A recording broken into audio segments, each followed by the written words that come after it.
सभी को मेरा नमस्कार। एक बार फिर से आपका स्वागत है अपनी यूट्यूब चैनल ऑनलाइन क्लासेस गुरु में। विद्यार्थियों, हम आपके लिए लेके आए हैं कक्षा 7 विषय आपके विज्ञान है। यहाँ पर आप देख सकते हैं जो चैप्टर है, चैप्टर 2 है। यहाँ पर चैप्टर 2 जिसका नाम है पदार्थों का अन्वेषण, अम्लीय, क्षारीय एवं उदासीन। इनके सभी जो अभ्यास प्रश्न दे रखे हैं पाठ्य पुस्तक के पीछे, इन सभी अभ्यास प्रश्नों के उत्तर इस वीडियो के माध्यम से हम आपको प्रोवाइड करवाने जा रहे हैं। तो यहाँ पर देख सकते हैं ये चैप्टर का नाम है। तो आइए देखते हैं कौन कौन से प्रश्न हैं, किस प्रकार से करने हैं।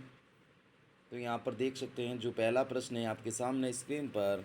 तो विद्यार्थियों देख लीजिएगा, ये पहला प्रश्न है, ये दूसरा प्रश्न है आपके सामने स्क्रीन पर। फिर यहाँ पर इसी प्रकार नेक्स्ट देखेंगे तीसरा प्रश्न, ये चौथा प्रश्न है। फिर नेक्स्ट देख सकते हैं 5 नंबर प्रश्न, 6 number, 7 number, 8 number, 9 number, 10 number, 11 number, 12 number. तो इन सभी प्रश्नों के उत्तर इस वीडियो के माध्यम से देख सकते हैं।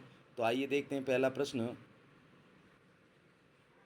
तो विद्यार्थियों देख लीजिएगा, जो पहला प्रश्न, एक विलयन लाल लिटमस पत्र को नीला कर देता है। निम्नलिखित में कौन सा विलयन अत्यधिक मात्रा में मिलाने पर परिवर्तन को उत्क्रमित कर देगा? चूने का पानी, बेकिंग सोडा, सिरका, साधारण नमक का विलयन। तो इसका उत्तर होगा सिरका। क्या होगा विद्यार्थियों? सिरका होगा। नेक्स्ट देखिएगा, नेक्स्ट यहाँ पर हम देखेंगे और इसे लिखेंगे, जो लिटमस विलयन लाल लिटमस पत्र को नीला कर देता वह सारे प्रकृति का होता है। इस परिवर्तन को उत्पन्न करने के लिए एक अम्लीय पदार्थ की जरूरत होगी। सिरका अम्लीय प्रकृति का होता है, इसलिए यह सारे विलयन को उदासीन करके लिटमस का रंग वापस लाल कर देगा। चूने का पानी, बेकिंग सोडा ये सारी हैं और साधारण नमक का विलयन उदासीन है। नेक्स्ट देखिएगा, नेक्स्ट जो सेकंड नंबर प्रश्न है आपके सामने। तो विद्यार्थियों देख लीजिएगा, जो सेकंड नंबर प्रश्न है, आपको क ख ग नामांकित 3 अज्ञात विलयन दिए गए हैं, परंतु आप नहीं जानते कि इनमें से कौन सा विलयन अम्लीय, क्षारीय या उदासीन है। विलयन क में लाल लिटमस विलयन की कुछ बूंदें डालने पर वह नीला, जब हल्दी के विलयन की कुछ बूंदें विलयन ख में डाली जाती है तो वह लाल हो जाता है। अंत में विलयन ग में गुलाब के अक्र की कुछ बूंदें डालने पर वह हरा हो जाता है। प्रश्नों के आधार पर क ख ग की प्रकृति के निम्न में कौन सा सही क्रम है? अम्लीय, अम्लीय और अम्लीय, उदासीन, क्षारीय, क्षारीय, क्षारीय, अम्लीय, क्षारीय, क्षारीय, क्षारीय और क्षारीय। तो इसका यहाँ पर उत्तर हो जाएगा आपके 4 नंबर प्रश्न हो जाएगा। यहाँ पर देख सकते हैं ये जो हो जाएगा क्षारीय, क्षारीय और क्षारीय। ठीक है, फिर नेक्स्ट देखिएगा, नेक्स्ट यहाँ पर हम लिखेंगे, विलयन क ने लाल लिटमस को नीला किया, इसलिए यह क्षारीय। विलयन ख ने हल्दी को लाल किया और हम जानते हैं कि हल्दी केवल सारे पदार्थ से लाल होती, इसलिए यह भी सारी है। विलयन ग ने लाल गुलाब के अक्र को हरा किया और लाल गुलाब का अक्र सारे विलयन में हरा होता है, इसलिए यह भी सारी। इस प्रकार तीनों विलयन सारी है। नेक्स्ट देखिएगा, नेक्स्ट प्रश्न संख्या 3। प्रश्न विद्यार्थियों 3 है, चित्र 2.13, चित्र 2.14 और चित्र 2.15 का अवलोकन कर उनका विश्लेषण कीजिए। इनमें लाल गुलाब के अक्र में भिगोई हुई कागज़ की पट्टियों का उपयोग किया गया। प्रत्येक पात्र में उपस्थित विलयन की प्रकृति को नामांकित कीजिए। तो यहाँ पर देख सकते हैं 2.13, 2.14 और 2.15। तो यहाँ पर इसका उत्तर लिखेंगे, लाल गुलाब के अक्र के बारे में हमें पता है अम्लीय विलयन में लाल रंग हो जाता है, सारे विलयन में हरा रंग हो जाता है, उदासीन विलयन में रंग अपरिवर्तित रहता है, गुलाबी, हल्का लाल। नेक्स्ट देखिएगा, नेक्स्ट प्रश्न विद्यार्थियों यहाँ पर 5 देख सकते हैं, मान्या की आंखों पर पट्टी बंधी है, उसे 2 अज्ञात विलयन दिए गए हैं ताकि वह जांच कर सके कि वे अम्लीय या क्षारीय है। मान्या को विलयनों का परीक्षण करने के लिए किस सूचक का उपयोग करना चाहिए और क्यों? तो इसका उत्तर करेंगे, मान्या को ग्रहण सूचक का उपयोग करना चाहिए। कारण ग्रहण सूचक वे पदार्थ होते हैं जिनकी गंध अम्लीय और क्षारीय माध्यम में बदली जाती है। चूँकि मान्या की आंखों पर पट्टी बंधी है, वह रंग परिवर्तन नहीं दे सकती, इसलिए वह प्याज जैसे ग्रहण सूचक का उपयोग कर सकती है। प्याज से तैयार पट्टी की गंध अम्लीय पदार्थ मिलाने पर गंध बनी रहती है, सारे पदार्थ मिलाने पर गंध कम हो जाती, बदल जाती। इस प्रकार बिना देखे ही विलयन की प्रकृति पहचानी जा सकती है। नेक्स्ट देखिएगा, प्रश्न संख्या 6 है कि आप विभिन्न सामग्रियों का सुझाव दे सकते हैं जिनका उपयोग श्वेत कागज अध्याय के आरंभ में दिया गया पर संदेश लिखने के लिए किया जा सकता है। छिड़काव वाली बोतल में क्या लिखा जा सकता है? विभिन्न संभावित संयोजनों के प्रयोग से प्राप्त लेखन रंगों को एक तालिका में लिखिए। तो विद्यार्थियों, जिन्होंने चैनल को सब्सक्राइब नहीं किया तो प्लीज़ चैनल को सब्सक्राइब कीजिएगा, वीडियो को लाइक कीजिएगा, वीडियो को शेयर कीजिएगा, ताकि मेरे चैनल पर जो वीडियो अपलोड हो आपके पास नोटिफिकेशन पहुंच सके। इस नोटिफिकेशन के माध्यम से अपना सारा संपूर्ण हल कर सके। तो प्लीज़ वीडियो को लाइक कीजिएगा और ज़्यादा से ज़्यादा अपने दोस्तों के साथ वीडियो को शेयर कीजिएगा। श्वेत कागज़ पर हल्दी का लेप लगाकर सुखाए। इस पर साबुन के विलयन से संदेश लिखे और छिड़काव वाली बोतल में सिरका या नींबू का रस ले। जब सिरका छिड़का जाएगा तो संदेश नहीं दिखेगा, लेकिन यदि कागज़ पर हल्दी का लेप हो तो संदेश साबुन के विलयन से लिखा हो और छिड़काव भी साबुन के विलयन से हो तो संदेश लाल दिखेगा, क्योंकि साबुन सारे और हल्दी सारे पदार्थ से लाल हो जाती है। कुछ संभावित संयोजन इस प्रकार है। पहले संयोजन में कागज़ पर हल्दी का लेप लगाए, साबुन के विलयन से लिखे और छिड़काव भी साबुन से करे तो लाल दिखेगा। दूसरे संयोजन में लाल गुलाब के अक्र से कागज़ भिगोए, नींबू के रस से लिखे और छिड़काव साबुन से करे तो लिखावट का रंग हरा और बाकी भाग लाल दिखेगा। नेक्स्ट देखिएगा विद्यार्थियों, प्रश्न संख्या 7, अंगूर के रस को लाल गुलाब के अक्र के साथ मिलाया गया, मिश्रण का रंग लाल हो गया। यदि मिश्रण में बेकिंग सोडा मिला दिया जाए तो क्या होगा? अपने उत्तर की पुष्टि कीजिए। तो इसका उत्तर लिखेंगे, मिश्रण का रंग लाल से हरा हो जाएगा। अंगूर के रस से लाल गुलाब के अक्र को लाल किया, जिसका मतलब अंगूर का रस अम्लीय है। बेकिंग सोडा क्षारीय होता है। जब अम्लीय मिश्रण में बेकिंग सोडा मिलाया जाता है तो उदासीनीकरण अभिक्रिया होगी और विलयन क्षारीय हो जाएगा।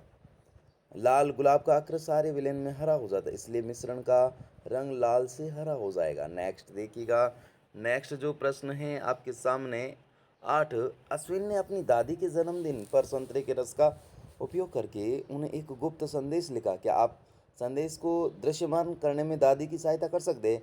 इसे दृश्यमान करने के लिए आप किस सूचक का प्रयोग करेंगे? संतरे के रस में सिट्रिक अम्ल होता है, इसलिए यह अम्लीय होता है। संदेश को दृश्यमान करने के लिए दादी को हल्दी पत्र का उपयोग करना चाहिए। हल्दी पत्र को उस कागज़ के ऊपर रख कर हल्के से दबाने पर जहाँ जहाँ संतरे का रस है वहाँ कोई परिवर्तन नहीं होगा। इसके बजाय यदि दादी उस कागज़ पर साबुन के विलयन का हल्का छिड़काव करे तो वहाँ संतरे का रस है और वहाँ का रंग बदलेगा और संदेश दिखाई देगा। इसका कारण यह है कि हल्दी अम्लीय और उदासीन पदार्थों से नहीं बदलती, लेकिन सारे पदार्थ से लाल हो जाती, जिससे संदेश दिखेगा। नेक्स्ट देखिएगा प्रश्न संख्या 9। प्रश्न विद्यार्थियों 9 है, प्राकृतिक सूचक कैसे तैयार किया जा सकता है? उदाहरण देकर समझाइए।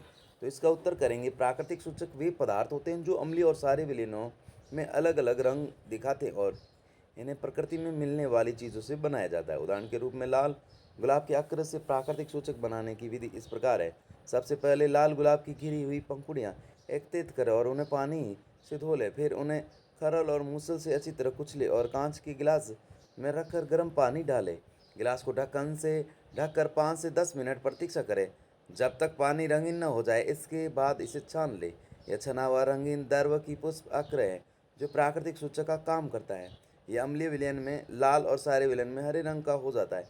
इसी प्रकार हल्दी, चुकंदर, लाल पत्ता गोभी और लाल गुड़हल के फूल से भी प्राकृतिक सूचक बनाए जा सकते हैं। नेक्स्ट देखिएगा विद्यार्थियों, प्रश्न संख्या 10 है, आपको 3 द्रव पदार्थ दिए गए हैं, एक सिरका, दूसरा बेकिंग सोडा का विलयन, तीसरा शक्कर का विलयन। क्या आप मात्र हल्दी पत्र का उपयोग करके उन्हें पहचान सकते हैं? व्याख्या कीजिए। इसका उत्तर लिखेंगे, नहीं, केवल हल्दी पत्र से तीनों को अलग अलग पहचानना पूरी तरह संभव नहीं है।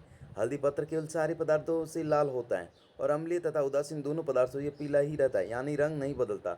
जब तीनों पदार्थ पर हल्दी पत्र लगाएंगे तो बेकिंग सोडा क्षारीय होने के कारण हल्दी पत्र को लाल कर देगा। इससे बेकिंग सोडा को आसानी से पहचाना जा सकता है, लेकिन सिरका अम्लीय होने के कारण और शक्कर का विलयन उदासीन होने के कारण दोनों हल्दी का पत्र रंग नहीं बदलेंगे। इसलिए इन दोनों में अंतर करना हल्दी पत्र से संभव नहीं। सिरके और शक्कर के विलयन को अलग पहचानने के लिए लिटमस पत्र या लाल गुलाब के अक्र जैसे अन्य सूचक की जरूरत पड़ेगी। नेक्स्ट देखिएगा विद्यार्थियों, प्रश्न 11, लाल गुलाब का अक्र द्रव एक्स को हरा कर देता है। द्रव एक्स की प्रकृति क्या होगी? जब द्रव एक्स में आंवले का रस अधिक मात्रा में मिश्रित किया जाता है तो क्या होगा?